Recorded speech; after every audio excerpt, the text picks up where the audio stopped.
Here's a question. What do you think would be the greatest possible good that God could work in your life? What would that look like? I want to suggest the answer to that question is that God would work in your life and shape your life for your destiny. In other words, to fulfill His purpose for your life. You know, this is a thing that motivates me more than anything else. What gets me out of bed in the morning, why I might sacrifice, pray, fast, go without some things. It's all in order for me to fulfill the purpose for which God put me on the planet, the reason I have breath today. For me, everything else is of limited significance to that one great cause and purpose for my life. And God is constantly at working in our hearts and in our lives to shape us for the plan He has for us. And every trial I face, that's the way I look at it. Every day, God has designed it to shape me to fulfill His plan for my life. And this is a pattern of Scripture. You think of Moses, 40 years in the desert. Think of David running from a mad king, javelins being thrown at him. Think of Joseph in a pit and in the prison. What was that all about? Well, we know God was working in each and every one of their lives so they would fulfill His purpose and be people of significance and of influence. So God is at work in your life today. Everything you're facing, He's moving you towards the great future that He has for your life. I read this about Sir Isaac Newton, that great scientist. He discovered the laws of motion, would you believe, when he had to work from home during the Great Plague of London. Expect new discoveries for your life during this time of lockdown. God can work it for such incredible good. One of my favorite comments that I say to a lot of people is that there are seeds of greatness in every single human being, including you. Please don't limit what's in you because you're made in the image of God. He makes no junk within you as abilities and talents. And through this season, through every crisis, God is wanting to bring those things to the surface and to the fore. So you be the person He has called you to be. Now, I'm not talking greatness in the world sense of fame and popularity and money and position and power. No, not at all. I'm talking about kingdom of God greatness, which is different. It can be greatness in prayer, working with children, in media. It could be in hospitality. It could be in loving the unlovely. There's so many areas in which it could be being a mother, a father, being a mentor, getting alongside people, being a Barnabas. Look, it's endless, the greatness that God has called us to. But, my definition of greatness, the ultimate definition, is that you fulfill the purpose of God for your life. It's as simple as that. Faithfulness to God's call is greatness. And guess what? We can all do that. We don't have to do what anyone else is doing. We just have to do what God has called us to do. And every circumstance, every situation, this is my message, is God is shaping you to bring forth the greatness that is in you. You see, because what happens is this is what I've found, that struggle, difficulty, self-isolation can develop and bring forth the greatness that is resident within all of us. It's a bit like gold. How's gold formed? It's formed in the darkness. Sadly, it's formed under great pressure. And pressure, listen to this, can bring forth and force the seeds of greatness that are in you to come to the surface. I want to expand on that a little bit more today. See, the Christian composer hit a low point in his life. His money was gone, facing debtor's prison. The stress paralyzed him so badly that he couldn't walk and he couldn't feel anything on his right side. That moment in his life, he was ready to give it all up. And that may be you today. You may be ready to give it up. I'm saying, please don't give up. Because after a season of prayer, this composer-writer decided to have one more try at writing music. George Frederick Handel wrote The Messiah, considered the greatest piece of sacred music ever written. His crisis revealed the greatness that was in him all along.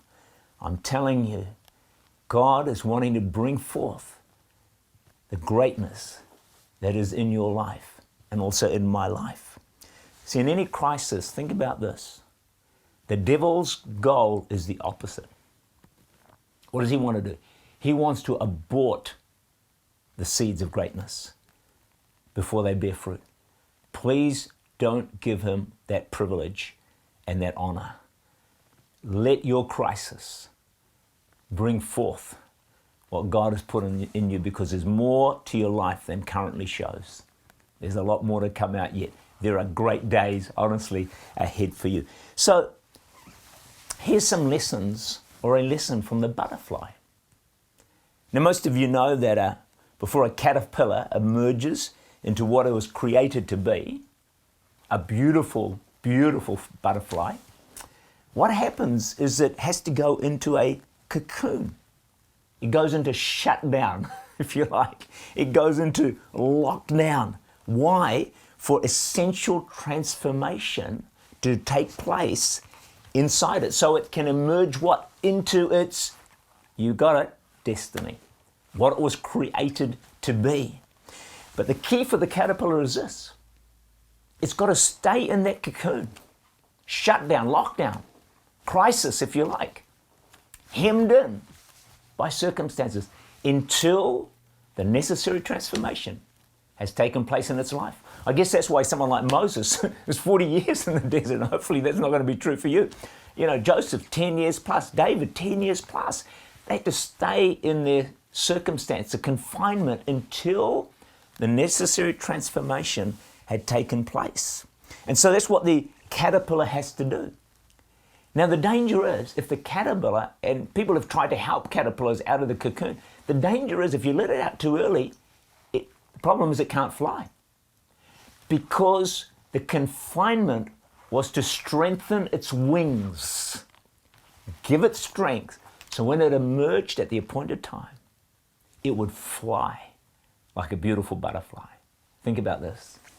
You're created to fly. Oh, yes, you are. Don't diminish yourself. Don't underestimate yourself. You're made in God's image. He wants you to fly.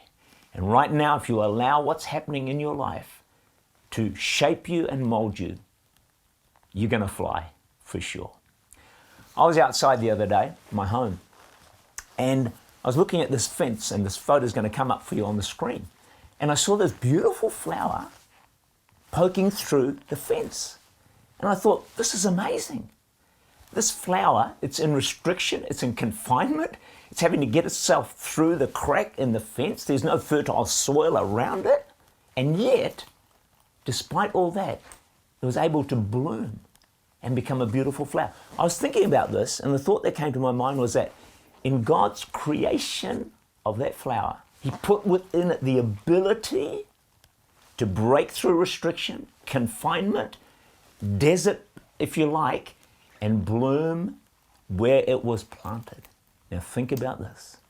God has put in you supernatural ability to push through all confinements, trials, struggles, battles, desert experiences in your life, and to bloom and to show forth fruit and be transformed, to become what God's called you to be, to bloom where you're planted. Wherever it is today, whatever you're facing, it's in you. No matter how big the challenge, no matter how great it is, you may feel like giving up. No, don't. Because in you, if it's in the flower, come on, it's in all creation. It's also in you that you can prosper and you can bloom wherever God has placed you. You know, I've looked this up. In deserts, barren deserts, there are certain flowers. You'll see them on the screen, that just beautiful flowers that bloom and show forth their magnificence in the middle of deserts.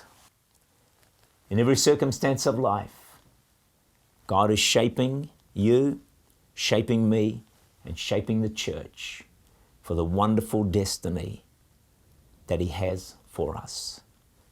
May this be yours and the church's finest hour. That is my sincere, heartfelt prayer for the church and for you. God bless you.